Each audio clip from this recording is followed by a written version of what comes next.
thieving bastards. I'm back, you guys. Just, you know what I mean? Like, hey, I had to take a break for a minute. I'm not concentrating more on my TikTok, but dude, there's a little section I'd like to start called Wake Up and Get Ready with a Crazy Person. So, I've got a couple of things going on in my life. I'm losing teeth fucking fast. Faster than I can afford to put them in. Because you know what? The dentist, he has to pay $14 for a fucking banana too. You know what I mean? Or a fucking piece of meat. So he's triple charging for every goddamn thing. Which is another thing. Like I'm making good enough money, dude. Even in this heat. The problem is my body is not getting what it needs to replace the electrolytes and the shit with these fake fucking meat, fake bananas, or whatever the fuck it is, these nutrient devoid. I mean, it's not a conspiracy theory that all the produce we're consuming is completely devoid of minerals that it should have. And that's because we're talking about farm-grown organic shit on the highest, best level because they're saying that the soil isn't retaining the nutrients or it's all been washed away by these fucking unprecedented massive flooding and rainfall that we've had. So they're trying to reintroduce or find a way to invigorate the soil. Anyway, so one good thing is that cats are fucking in, dude. Cat flesh, live cat flesh. The price is back up. So, okay, and that's the other thing I want to talk about, okay? Well, a couple things. We're going to get into it. I want to talk about religion and the church because I'm watching right now, like a lot of people that I've been watching for years, and I like had this revelation. It's like I see people that are real. And you know what? You know, I could tell real from just faking the funk. Not faking because that sounds bad, but you got to fake it till you make it. So nobody's blaming you for being there, but everybody wants to get there and get on these soapboxes and start telling everybody else what to do. And it's like, bro, you've had the same testimony for 10 fucking years. All, you know what I mean? Like, or not even 10 years, but like every time. Real motherfuckers that I see, they have a different testimony every time. Well, you know what I mean? Like it was alcoholism when you first met them and how God delivered them, right? And then 2 years later, you see them again and they get up, they're testifying and they're talking about how, you know, God really helped them deal with these anger issues in their life and how they really been working on this and they realize it's, and it's a totally different testimony that from the last time you spoke.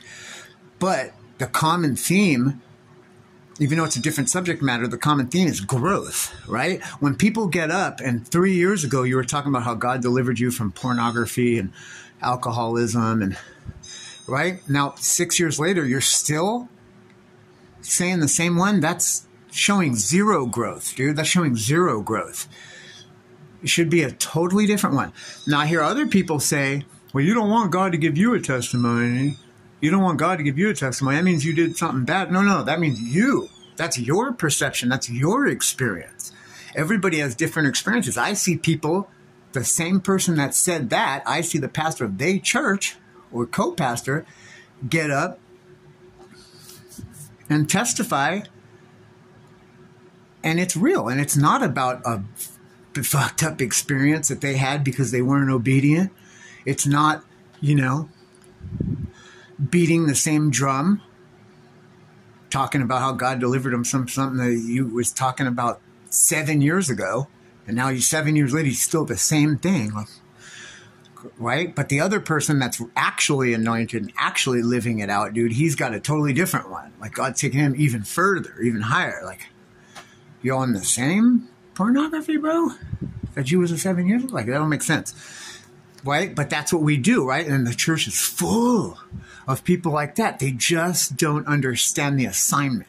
They're more concerned about the curse words that are coming out of somebody's mouth than realizing the actual gist of what God's trying to do, which is many different things, right? God's trying to do many different things. And when you get up and beat this drum about, don't do this, don't do that, well, then what did God afford them to you for? Right? Maybe you don't do this and do that, because maybe you start chewing a piece of bubble gum and then it fucking kicks you back out. Next thing you know, you're back on the streets and do, no, that ain't the bubble gum that did that. That's you and your heart. I've been a firm believer in the statement that I learned in recovery, which is all relapses are planned. This was told to me by a guy that had 20 fucking something years clean, dude. Okay? Back then, 12 years ago, I just seen him around town, and he's the same dude, right? So he's got even more time. He knows what he's talking about. And he says, all relapses are planned. I'm planning my next one as we speak. The difference is I don't act on it. Or I'll take all the thoughts, all the pleasurable thoughts, and I'll work it through in my mind, taking that hit, getting that pleasure, and then the sickness that's going to come with it, where you need to get more, and the lack of money and resources because you've already used them on yesterday's hit. And we're going to have to neglect some other important things if we're to get this hit for today. And you play the whole tape through, and now all of a sudden, like, it doesn't seem worth it because you're confronted with all the negativity that's going to outride that pleasurable aspect of it. And that's how you do it. We're all planning them as we speak. The difference is, are you going to play the whole tape through and act accordingly? Right? That's how you do it. You don't, right? So for you, maybe you're not acting the whole tape out, and every time you go to try to eat a slice of cake, you end up eating the whole fucking cake, and then somebody's next to you, and then you're out here trying to get some cake money. It's like, dude, what, yo, bro? Like, yeah, I see why you don't do drugs. Like, I advocate for you not doing drugs and alcohol if that's where you're at. And it's not just you. By you, I mean a whole room full of people, dude. They don't understand the assignment because they're more concerned about what this person's doing. Whether you even say that or not, everybody says like, oh, I don't care. I stay in my own lane, bro. I say, yeah, but you're not, dude, because your testimonies, your preaching, everything that you do in your life, you're so quick to turn away from something that's not even bad. It's bad to you because you can't handle an inch without taking a mile. And because you refuse to get inside yourself and deal with that, your first inclination is we need to not use profanity. Well, you know what? Profane is different to everybody. Profane means that it's offensive to somebody. So if it's offensive to you and I respect you and you make that known, I'm going to change my vernacular. Right?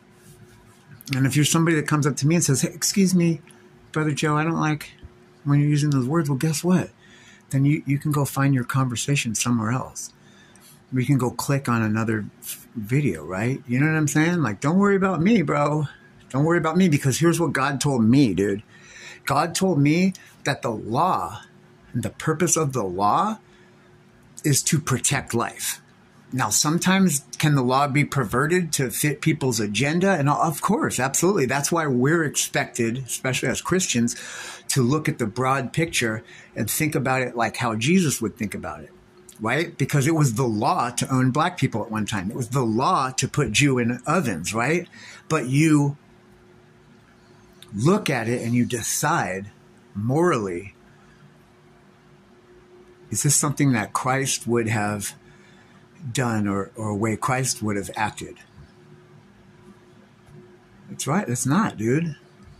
And so I think a lot of the church's mission could be advanced if they took on the same mindset. This is the way God told me. God said the purpose of the law is to preserve life at its gist, right? So sometimes, right, the speed limit is 65 miles an hour. Why? Because that's the perfect speed limit? No, because it protects life. It's the speed limit that allows for the flow of traffic. And if you are to have an accident at full speed, the bodily injury and the damage is significantly less at 65 miles an hour than it is at 85 or 95. That's why The purpose of the law is to preserve life. So if the fucking speed limit is 65 miles an hour, how dumb would you be to be sitting in a car and yelling at the highway patrolman that just went by at 80 miles an hour? Because the law, why, look at him, why are you?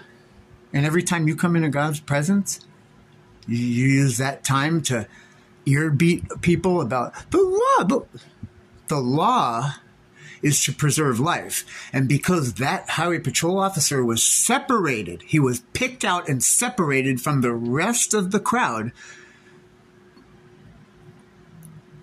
to preserve the law in a way that was beyond your understanding.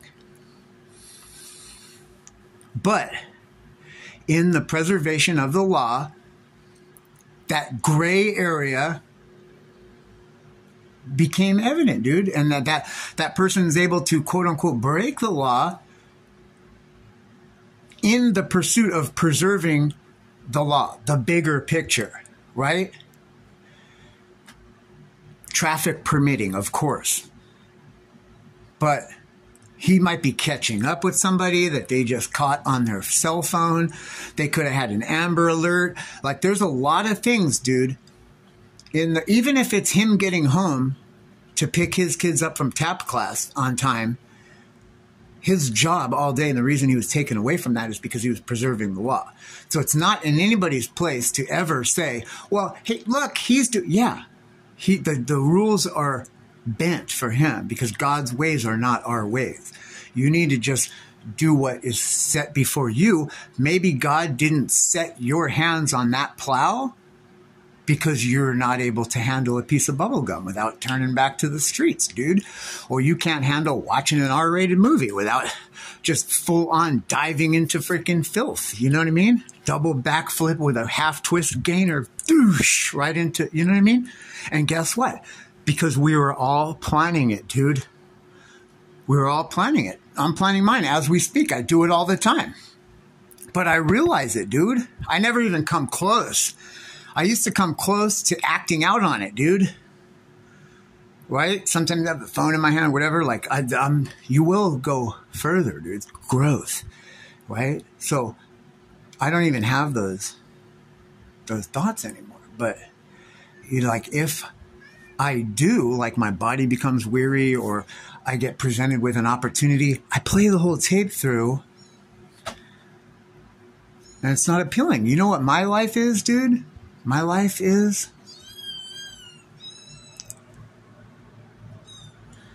taking care of my son. I got to wake a teenager up now, right? Have you ever tried to do that? That's a stage of life I'm in. It's fun. It's fun. He doesn't even stay up all night. I got him on such a routine, dude. This kid's very lucky because he's already on a routine of working like a man and being out there. Dude, he was out there in the heat. I bought him a $60 video game that he wanted real bad. And I couldn't get it, and it didn't work out and whatever. And anyway.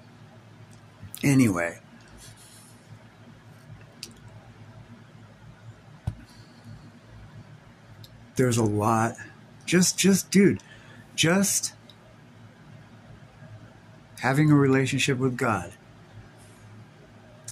Remember, it's a relationship with God, not a relationship with this other person, or not the relationship between God and this other person, right? It's just, that's it. That's it. That's it, man. Then you're going to start to see real growth like the other people that you're surrounded by. You know what I mean? Like, now, here's another thing that I think is kind of a common problem in the world today.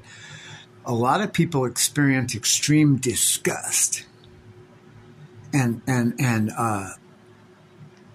in early child development, like children of addicts, dude, experience this a lot, particularly if the parents are losing their battle. You experience filth. And because you're not an addict, it has a tremendous impact on you. You're not driven by this chemical that would allow you to put up with this type of behavior, make a compromise. You know what I mean? So you can't understand it. All you know is by association. It's this substance, or it's this lifestyle. And whether you know this about yourself or not, your brain knows it subconsciously. And it's just right, and rightfully so, wanting to distance itself from filth and the disgust, maybe embarrassment, you know. I don't know, but it's not going to allow you to grow. If you're telling the same testimony, man, there's nothing new. It doesn't have to be bad. The Bible says all men are liars, dude. You are not cured because you fixed your alcoholism. You have anger issues to deal with. You have abandonment issues to deal with. You have connection issues to deal with between you and your own children, dude, or the own figures in your life.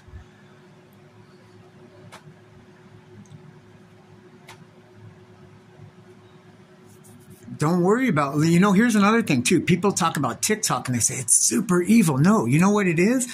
TikTok watches your eye pupil to see where you're going. First of all, the reason you can't get over the confusion is because it doesn't know you yet. So it's throwing all this stuff at you when you first come on it. And you're like, oh my God, what is it? Yeah, evil and good, because they want to see what you're into. And people say, I heard somebody like, TikTok is filthy. It's nothing but sex. Mine isn't. Mine doesn't have any of that.